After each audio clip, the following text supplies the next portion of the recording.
1956 November 25 నడిరేయి, చిమ్మ చీకటి, హోరు గాలి, జోరు వాన.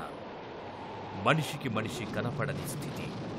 ఆలివ్ గ్రీన్ యూనిఫారంలలో ఉన్న వ్యక్తులు కొందరు ఆయుధాలను పడవలో నింపుకుంటున్నారు.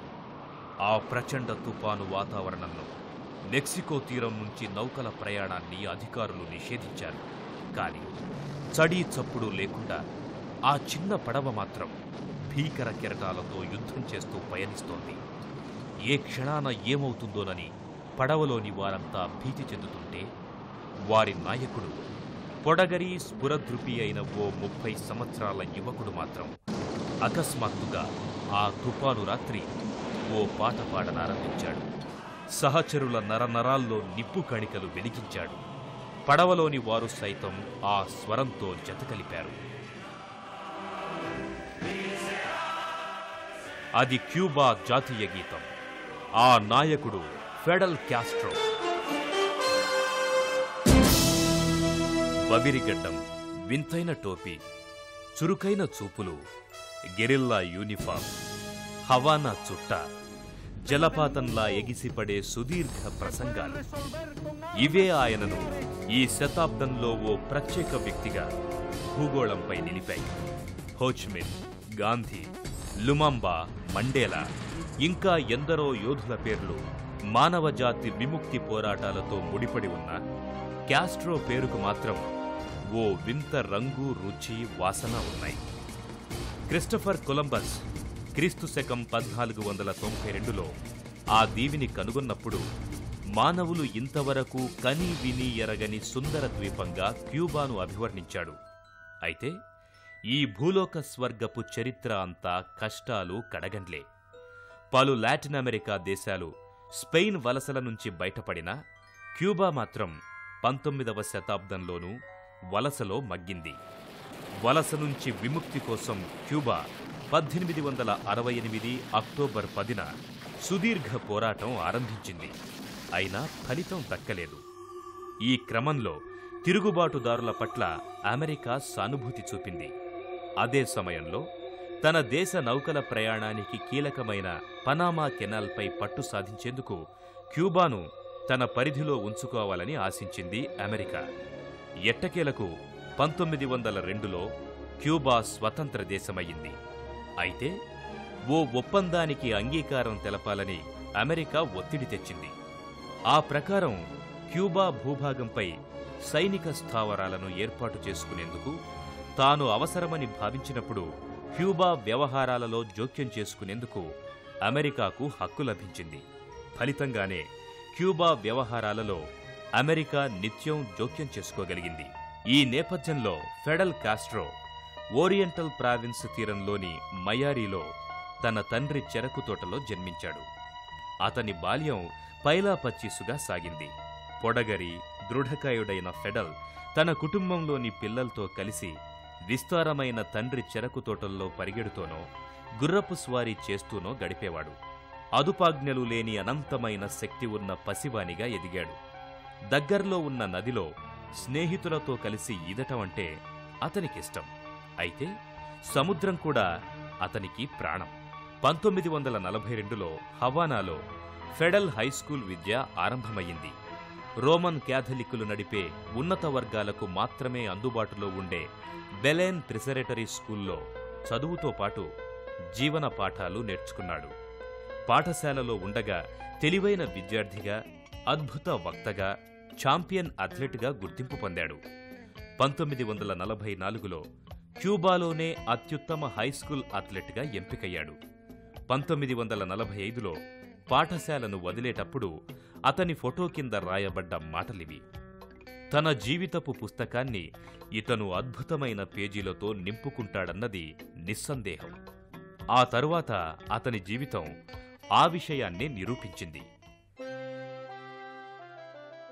క్యూబా విప్లవ సారథి ఫెడల్ కాస్ట్రో 1926 ఆగస్టు 13న ఓరియంటే రాష్ట్రంలోని మయారీ ప్రాంతంలో జన్మించారు. తండ్రి ఏంజెల్ కాస్ట్రో. ఫెడల్ హవానా యూనివర్సిటీలో న్యాయశాస్త్ర పట్టభద్రుడయ్యారు. మిత్తా డయాజ్ బిలాడ్ను 1948లో వివాహం చేసుకున్న ఫెడల్ 1954లో ఆమెకు విడాకులిచ్చారు. వారి సంతానం ఫెడవిటో ఎలినా ఫెర్నాండెజ్, సోదరుడు రావుల్ కాస్ట్రో. ఆయనకు ప్రతి సందర్భంలో చేదోడు వాదోడుగా నిలిచారు. వీరి సోదరి జయానిటా. మొదట్నుంచి తిరుగుబాటు తత్వాన్ని అలవర్చుకున్న కాస్ట్రో క్యూబన్ విముక్తి పోరాట యోధుడు జోస్ మార్టీ నుంచి స్ఫూర్తినందుకున్నారు. కార్ల్ మార్క్స్ రచనల నుంచి విప్లవ స్ఫూర్తినందుకున్న కాస్ట్రో జాన్ లాక్, థామస్ ఎక్వినాస్ తాత్వికత పట్ల ఆసక్తి కనబరుస్తారు. ఉద్యమంలో సహచరుడు చెగువెరాతో కాస్ట్రోకు సుదీర్ఘ స్నేహానుబంధం. కాలేజీ రోజుల నుంచి క్రీడల పట్ల ఆసక్తి చూపే ఫెడల్ కాస్ట్రోకు బేస్బాల్ అంటే అమితాసక్తి. 1945లో కాస్ట్రో హవానా విశ్వవిద్యాలయంలో ప్రవేశించాడు. ఆ విశ్వవిద్యాలయ ప్రాంగణం విద్యార్థి రాజకీయాలతో విపరీతంగా హింసాత్మకంగా ఉండేది. ఫెడల్లోని డైనమిక్ లక్షణాలను గమనించిన సాటి విద్యార్థులు అతనిని తొలి ఏడాదిలోనే తమ విశ్వవిద్యాలయ ఫెడరేషన్ సంఘం నేతగా ఎన్నుకున్నారు. ఆ సమయంలోనే లాటిన్ అమెరికా దేశాల్లో సాగుతున్న అనేక పోరాటాలను కాస్ట్రో గమనించాడు, పరోక్షంగా మద్దతిచ్చాడు, రాటుదేలాడు. 1910 మెక్సికో విప్లవం, 1917 రష్యా విప్లవం అప్పటికే క్యూబా ప్రజల్ని తాకాయి. కేవలం విప్లవం మాత్రమే అమెరికాపై ఆధారిత క్యూబా పరిస్థితిని మార్చగలదని, ప్రజాతంత్ర సమాజాన్ని నిర్మించగలదని కాస్ట్రో విశ్వసించారు. 1933 ఆగస్టు నెలలో సమ్మెల కెరటాలు, భారీ ప్రదర్శనలు క్యూబాను కుదిపివేశాయి. విప్లవ క్రమానికి తెరలేచింది. ఆర్థిక అనిశ్చితి, అవినీతి, నియంతృత్వాల జనరల్ గెరార్డో మచాడో ప్రభుత్వం గద్దె దిగాల్సొచ్చింది. ఈ సమయంలో ఫుల్జెన్సియో బాటిస్టా నాయకత్వంలోని సైనిక అధికారులు ఆధిపత్యం సంపాదించారు, అధికారాన్ని కైవసం చేసుకున్నారు. తరువాత 7 సంవత్సరాల పాటు పలువురు పౌర సైనిక అధ్యక్షులు తురుపుముక్కల్లా వచ్చిపోయారు. కాని తెర వెనుక కథ నడుపుతూ వచ్చినవాడు బాటిస్టాయే. ఈ కాలం యావత్తూ క్యూబా నగరాలు, గ్రామీణ ప్రాంతాలలో సామాజిక, కార్మిక అశాంతి దినదిన ప్రవర్ధమానమవుతూ వచ్చింది. 1935లో జరిగిన దేశవ్యాప్త సమ్మె నిర్దాక్షిణ్యంగా అణిచివేతకు గురైంది. మరోపక్క బాటిస్టా ఆచరణలో కూడా తానే అధ్యక్షునిగా ఉండాలని నిర్ణయించుకున్నాడు. ఆ తరువాత అనేక రాజకీయ మార్పులు. ప్రతిపక్ష రాజకీయ పార్టీలు చెల్లాచెదురైపోయాయి. ఇక మిగిలిన ఏకైక విప్లవ శక్తి క్యూబా విద్యార్థులు మాత్రమే. ఈ విద్యార్థుల నిరసనలకు కేంద్ర బిందువుగా ఫెడల్ కాస్ట్రో నిలిచాడు. క్యూబాను విముక్తి చేయటం విప్లవకారుల విధి అని ఉద్బోధించాడు. క్రొంగొత్త విప్లవ వ్యూహాన్ని సొంతంగా తయారు చేసుకోవాలని కాస్ట్రో నిర్ణయించుకున్నారు. ఫలితంగా అనేకసార్లు అరెస్టయ్యారు. విచారణలో భాగంగా తనకు తానుగా వాదించుకుంటూ కోర్టులో కాస్ట్రో చేసిన 2 గంటల ఉపన్యాసం history will absolve me Cuba ప్రజలకు మేనిఫెస్టోగా మారింది. చరిత్రలో చిరస్థాయి అయ్యింది. అప్పుడే కాస్ట్రోకు 15 సంవత్సరాల జైలు శిక్ష పడింది. 1954 నవంబర్లో జరిగిన ఎన్నికల్లో తిరిగి అధ్యక్షునిగా ఎన్నికైన బాటిస్టా తన పదవి సురక్షితమని భావించి రాజకీయ ఖైదీలకు క్షమాభిక్ష పెట్టారు. జైలు నుంచి విడుదలైన కాస్ట్రో ఉద్యమానికి ఊపిరులూదాలని నిర్ణయించుకున్నాడు. తమ దేశ పోరాట యోధుడు జోస్ మార్టీలాగానే విదేశీ భూభాగంపై నుంచే వ్యూహాలు రూపొందించాలని భావించాడు. 1955 జూలై 7న మెక్సికో దేశానికి ప్రవాసిగా తరలాడు. ఏడాదిలో విజయదరహాసంతో తిరిగి వస్తానని ప్రతిజ్ఞ చేశాడు. ఆ తరువాత ఆయుధాలు సమకూర్చుకొని క్యూబా తీరానికి వస్తున్న కాస్ట్రో తుపానులో చిక్కుకొని వాటిల్లో అధిక భాగాన్ని కోల్పోయాడు. అదే సమయంలో అతని పిలుపునకు స్పందించి క్యూబాలో జరిగిన తిరుగుబాటు అణచివేతకు గురయింది. సైన్యం అప్రమత్తమయ్యింది.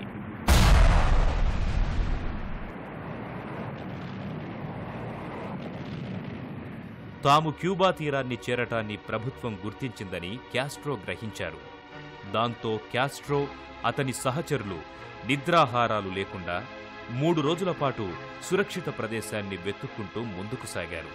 తుదకు 3వ రోజున ఓ చెరకు తోటలో మకాం వేశారు. అయితే ఓ స్థానిక రైతు చేసిన ద్రోహం వల్ల ఆ చెరకు తోటను సైనికులు చుట్టుముట్టారు. వారు తిరుగుబాటుదారులపై కాల్పులు ప్రారంభించారు. ఈ పోరులో 20 మంది క్యాస్ట్రో అనుయాయులు మరణించారు. మిగతా వారు చిన్న బృందాలుగా తప్పించుకున్నారు. తనతో పాటుగా మిగిలిన మరో 2 కలిసి క్యాస్ట్రో కొన్ని రోజుల పాటు ప్రభుత్వ సైనికుల కంటపడకుండా ఎత్తైన కొండ ప్రాంతాలకు చేరుకున్నాడు. అక్కడ నుంచి తిరిగి అనుచరులను సమకూర్చుకొని సమరభేరి మోగించాడు. 1958 మే 24 బాటిస్టా కాస్ట్రోను అణచివేయటానికి 10,000 మంది సైనికులని పంపాడు. అయితే ఆ సైనికులకు శిక్షణ లేకపోవటం వల్ల, తిరుగుబాటుదారులు గెరిల్లా యుద్ధతంత్రంలో కాకలు తీరటం వల్ల బాటిస్టా సైన్యం సుదీర్ఘ యుద్ధ క్రమంలో పరాజితమయ్యింది. ఒకదాని తరువాత ఒకటిగా వివిధ ప్రావిన్సులు తిరుగుబాటుదారుల వశమయ్యాయి. 1959 జనవరి 1వ తేదీన పరిస్థితి చెయ్యి దాటిపోయిందని గ్రహించిన బాటిస్టా దేశం వదిలి పలాయనం చిత్తగించాడు. బాటిస్టా పలాయన వార్తను తెలుసుకున్న క్యాస్ట్రో శాంటియాగో నగరంపై దాడి చేసి రాజధాని హవానాలోకి అడుగుపెట్టాడు. దేశవ్యాప్తంగా ప్రభుత్వ భవనాలు, రేడియో స్టేషన్లు, సైనిక స్థావరాలు తిరుగుబాటుదారుల వశమయ్యాయి. ఈ పరివర్తన అంతా దాదాపు శాంతియుతంగా జరిగిపోయింది. 500 మైళ్ల దారి పొడుగున ప్రజలు క్యాస్ట్రోకు నీరాజనాలు పలికారు. అధ్యక్ష భవనం దగ్గర 5 లక్షల మంది క్యూబన్లు ఆయనకు స్వాగతం పలికారు. ఒక అసాధారణ వ్యక్తిగా ఫెడల్ నాకు నచ్చాడు. అసాధ్యమైన కార్యాలను చేపట్టి పూర్తి చేశాడు. ఒక్కసారి క్యూబాకు బయలుదేరితే అక్కడికి చేరుకుంటానని, ఒక్కసారి అక్కడ చేరుకున్న తర్వాత పోరాడతానని, పోరాడితే గెలుస్తానని ఆయనలో అపారమైన నమ్మకం ఉండేది. ఆయన ఆశావాదంతో నేను ఏకీభవించాను. ఎర్నెస్టో చే గువేరా చెప్పిన మాటలివి. తిరుగుబాటు విజయవంతమయ్యింది. అయితే క్యూబా ప్రజల తక్షణ సమస్యలను పరిష్కరించేందుకు ఏం చెయ్యాలనే విషయంలో బహుశా కాస్ట్రో కూడా సరైన అవగాహన లేదు. కొంత గందరగోళం నడుమ క్యూబా పునర్నిర్మాణానికి శ్రీకారం చుట్టాడు. కొత్త ప్రభుత్వం మొదట చేపట్టిన చర్యలు విప్లవాత్మకంగా కాక సంస్కరణాత్మకంగా సాగాయి. విప్లవానికి ముందు, విప్లవం తరువాత కూడా క్యూబా ప్రధానంగా వ్యవసాయక దేశం. ఆ దేశపు భూభాగంలోని 4వ వంతు భాగం చెరకు తోటలే. దేశ జనాభాలోని 3వ వంతు మంది చెరకు తోటల కూలీలే. ఎగుమతులలో 80% వాటా పంచదారదే. అయితే ఈ చెరకు తోటలలోని అత్యధిక భాగం కొద్దిమంది వ్యక్తులు లేదా కంపెనీల చేతిలో ఉండేది. వీరిలో అధికులు అమెరికాలో నివసిస్తున్నారు. దాంతో వ్యవసాయ సంస్కరణలకు కాస్ట్రో శ్రీకారం చుట్టారు. ఫలితంగా చెరకు ఎస్టేట్ల యజమానులు, కంపెనీలు కాస్ట్రోపై కత్తిగట్టాయి. తన వ్యవసాయక సంస్కరణలు అమలు జరిపేందుకే కాస్ట్రో కమ్యూనిస్టు పార్టీతో చేతులు కలిపారు. అనుభవం, నిర్మాణ దక్షత గల కమ్యూనిస్టుల సహకారంతో ముందుకు సాగాలని నిర్ణయించుకున్నాడు. క్యూబా ప్రభుత్వం సోవియట్ యూనియన్తో చేసుకున్న ఒప్పందాలు ఒక పక్క, అమెరికా భూభాగం నుంచి ప్రవాస క్యూబన్ల దాడులు మరో పక్క అమెరికా క్యూబా సంబంధాలకు విఘాతం కలిగించాయి. అమెరికా అధ్యక్షుడు ఐసెన్హోవర్ ప్రభుత్వం కాస్ట్రో వ్యతిరేక క్యూబా ప్రవాసితుల సాయంతో క్యూబాపై దాడి చేయటానికి సన్నాహాలు మొదలుపెట్టింది. తరువాత కొద్ది వారాలలోనే క్యూబాలో ఉన్న అత్యధిక భాగం అమెరికా కంపెనీలను జాతీయం చేస్తూ హవానా నుంచి ప్రకటన వెలువడింది. ఫలితంగా అమెరికా మరింత ఆగ్రహం వ్యక్తం చేసింది. అందుకే గుణపాఠం చెప్పాలని నిర్ణయం తీసుకుంది. అయితే చివరకు తనే పాఠాలు నేర్చుకోవాల్సొచ్చింది. 1960లో క్యూబా సోషలిస్టు రాజ్యంగా అవతరించింది. ఇక అమెరికా అధ్యక్ష ఎన్నికల్లో గెలిచిన కెనడీ క్యూబాపై దాడికి మొదట తటపటాయించాడు. ప్రపంచ దేశాల ప్రజాభిప్రాయానికి వెరచాడు. అయితే 1961 ఏప్రిల్లో బే ఆఫ్ పిగ్స్ దాడిగా ప్రఖ్యాతిగాంచిన దాడి క్యూబాపై జరిగింది. దాడి చేసిన అమెరికన్లు ఒక కీలక అంశాన్ని మర్చిపోయారు. క్యూబా విప్లవం క్యూబా ప్రజల జీవితాలను మెరుగుపరిచింది. వారంతా కాస్ట్రో ప్రభుత్వానికి తిరుగులేని మద్దతుదారులయ్యారు. ఫలితంగా అమెరికా ఓ గుణపాఠం నేర్చుకోవాల్సొచ్చింది. ఈ విజయం తరువాత క్యూబాను మార్క్సిస్ట్ లెనినిస్ట్ రాజ్యంగా ప్రకటించిన కాస్ట్రో ఇక ముందు ఎన్నికలు ఉండవని ప్రకటించాడు. విప్లవ ప్రభుత్వం ప్రజాభిప్రాయాన్ని వ్యక్తీకరిస్తుందని, అందుచేత ప్రతిరోజు ఎన్నికల రోజేనని ప్రకటించాడు. క్యూబా ప్రజల ఇష్టాయిష్టాలతో నిమిత్తం లేకుండా అమెరికా స్వేచ్ఛా వాణిజ్యం సాగిస్తోంది. దీనివల్ల కలిగే విపత్కర పరిణామాలను క్యూబాతో పాటు పొరుగున ఉన్న లాటిన్ అమెరికా దేశాలు సైతం ఎదుర్కొంటున్నాయి. అమెరికా విధించిన షరతులు, విధానాలకు అనుగుణంగా ఆయా దేశాల మధ్య వాణిజ్యం సాగుతోంది. ఇది ఆహ్వానించదగ్గ పరిణామం కాదు. ఈ క్రమంలో క్యూబా అమెరికాల మధ్య సంబంధాలు పూర్తిగా చెడిపోవడంతో క్యూబా సోవియట్ యూనియన్కు మరింత సన్నిహితమయ్యింది.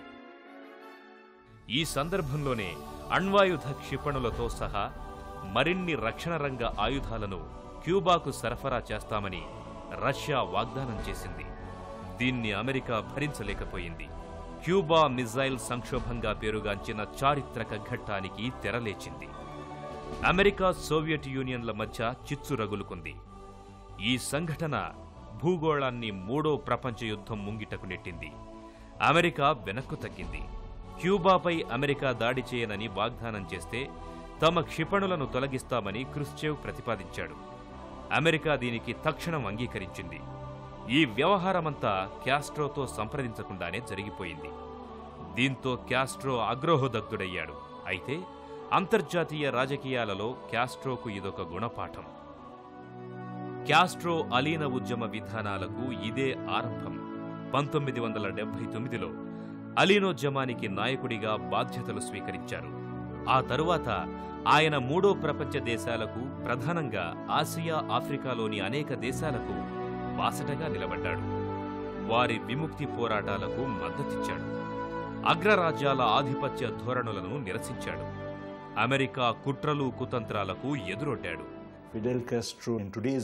ప్రపంచంలో సామ్రాజ్యవాదానికి వ్యతిరేకంగా పోరాడి మాతృభూమిని పరాయి పాలన నుండి విముక్తి చేసి చరిత్రలో చిరస్థాయిగా నిలిచిపోయిన వ్యక్తి కాస్ట్రో.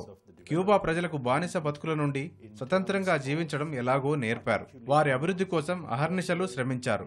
దేశ ప్రజల సౌఖ్యం కోసం శ్రమించిన దేశభక్తులు ఈ లోకంలో బహుశా ఎవరూ ఉండకపోవచ్చేమో. ఈ 4.5 దశాబ్దాల కాలంలో క్యాస్ట్రోపై అమెరికా గూఢచారి సంస్థ దాదాపు 32 సార్లు హత్యా ప్రయత్నాలు చేసింది. అయితే మృత్యుంజయునులా క్యాస్ట్రో ప్రతిసారి బయటపడ్డారు. క్యాస్ట్రోను అంతం చేయడం ద్వారానే క్యూబాలో కమ్యూనిజాన్ని కాలరాయొచ్చన్న అమెరికా వ్యూహం ప్రతిసారి బెడిసికొట్టింది. అంతేకాకుండా ఆ చిన్న దేశం అమెరికా ఆంక్షలన్నిటినీ భరిస్తూ తన విధానాలతో ముందుకు సాగడం యావత్ ప్రపంచాన్ని కూడా నివ్వెరపరిచింది. తిరుగులేని సంపన్న రాజ్యాలకు ఘన చరిత్ర ఉండదన్న విషయాన్ని నేను సులువుగానే గ్రహించాను. del imperio más poderoso y más rico que ha existido en la historia. ¿Creen que yo soy అయితే అది ఎటువంటి రాజ్యమైనా కష్టాల కడలిలో కొట్టుకుపోతుంటే మాత్రం ఇక్కడి నుంచే ఆ రాజ్యాన్ని నేను రక్షిస్తాను. 1990వ నాటికి సోవియట్ యూనియన్లో సోషలిస్టు వ్యవస్థ పతనమయ్యింది. సోవియట్ యూనియన్తో విస్తారమైన వాణిజ్య సంబంధాలు గల క్యూబాకు ఇది పెద్ద ఎదురుదెబ్బ. అయినా క్యాస్ట్రో వెనుకంజ వేయలేదు. క్యూబా పయనం సోషలిజం దిశగా ముందుకేనన్నాడు. స్వావలంబనతో కూడిన ఆర్థిక విధానాలను అనుసరించాడు. క్యూబా విప్లవం సాధించిన విజయాలను సాధ్యమైనంతగా కాపాడుతూ వచ్చాడు. 1993 నుంచి ఆర్థిక వ్యవస్థను తిరిగి సంస్కరించసాగాడు. 1998లో పోప్ క్యూబాను సందర్శించటం యావత్ ప్రపంచం దృష్టిని ఆకర్షించింది. క్యాస్ట్రో సృహుద్భావ చర్యను ప్రపంచం మనసారా స్వాగతించింది. అదే సమయంలో క్లింటన్ నాయకత్వంలోని అమెరికా ప్రభుత్వం కూడా క్యూబాపై ఆర్థిక దిగ్బంధనాన్ని సడలించింది. అయితే తిరిగి 2004వ సంవత్సరంలో బుష్ ప్రభుత్వం క్యూబాపై ఆంక్షల పట్టును బిగించసాగింది. అయితే క్యూబా క్యాస్ట్రో ఏలుబడిలో ప్రత్యామ్నాయ వనరుల్ని కనుక్కోవటంలో గొప్ప విజయాలను సాధించింది.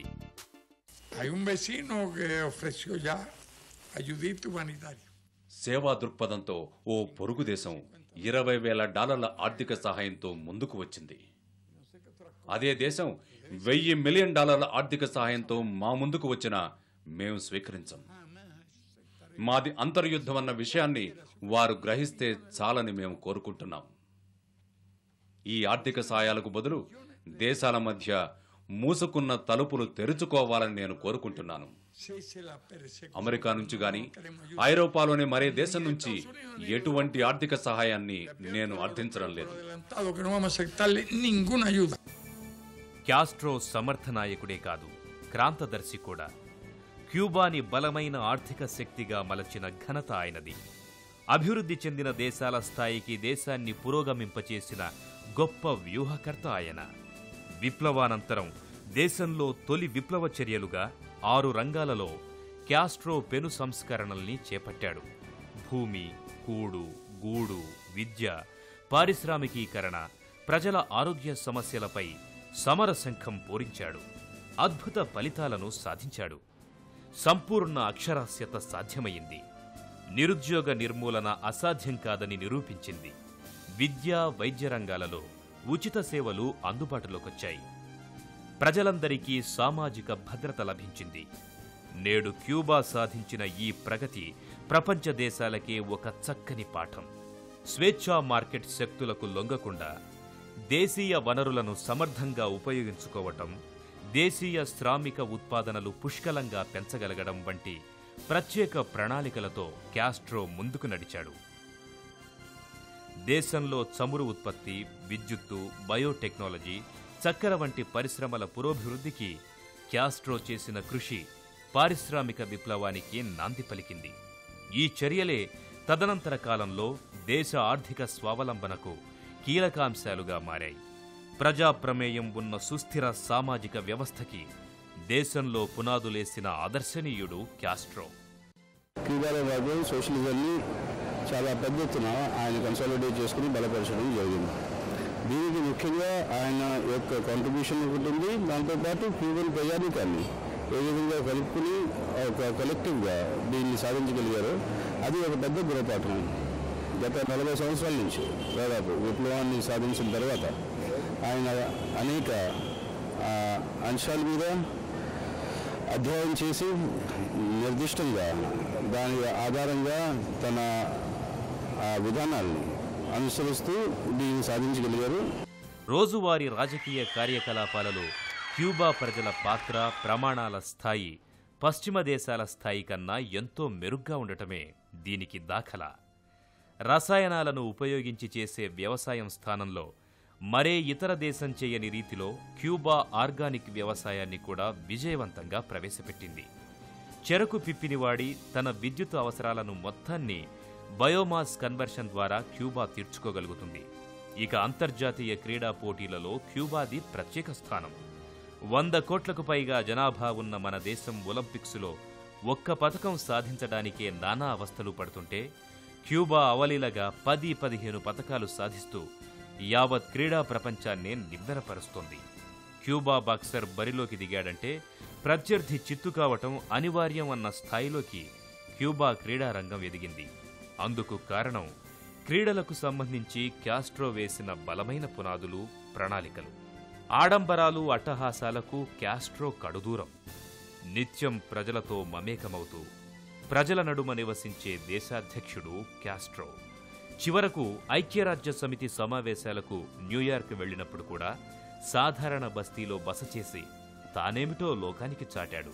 అయితే ఇటీవల అనారోగ్య కారణాల వల్ల ప్రజల్లో తక్కువగా కనిపిస్తున్నారు. ఆయన పాశ్చాత్య దేశాల దృష్టిలో ఓ నియంత, కాలం చెల్లిన సిద్ధాంతాలకు ప్రతీక, ఒంటెత్తుపోకడల మనిషి, ప్రజల స్వేచ్ఛా స్వాతంత్ర్యాలను హరించినవాడు.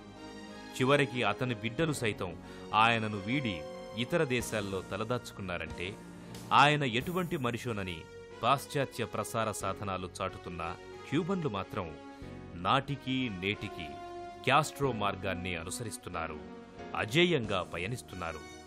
అమెరికా ధాటిని తట్టుకుని తమ సొంత విధానాలతో ముందుకు సాగుతున్నారు. తామేమిటో ప్రపంచానికి చాటి చెబుతున్నారు. సమకాలీన దిగ్గజాల్లో ఫెడల్ కాస్ట్రో అంతగా దూషణకు గురైన వారు కొద్దిమందే ఉన్నారు. ఆరాధన, దూషణ రెండూ ఆయనకు అసలు రూపాన్ని వ్యక్తీకరించవు. ప్రస్తుతం మనకున్న అసాధారణ వ్యక్తుల్లో ఆయన ఒకరు. ఆయన సాధువు కాదు, రాక్షసుడు కాదు. ఆయన్ను ఆయనలాగే స్వీకరించండి. హెర్బర్ట్ మాథ్యూస్ చేసిన వ్యాఖ్య. 4.5 దశాబ్దాలకు పైగా క్యూబాకు అధ్యక్షుడుగా కొనసాగి మరే దేశాధినేతకు సాధ్యం కాని విధంగా తనదైన శైలిలో ముందుకు సాగుతున్నారు ఫెడల్ కాస్ట్రో. 79 సంవత్సరాల వయసులో కూడా కాస్ట్రో తనలో చేవ తగ్గలేదని నిరూపిస్తున్నారు.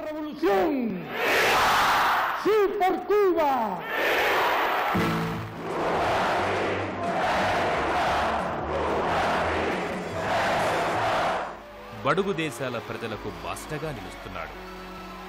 దగాపడ్డ ప్రజల గొంతుకగా నినదిస్తున్నాడు. మన కాలపు మహామనిషిగా మిగిలాడు. ప్రపంచ ప్రజలకు నిజమైన మార్గదర్శిగా నిలిచాడు.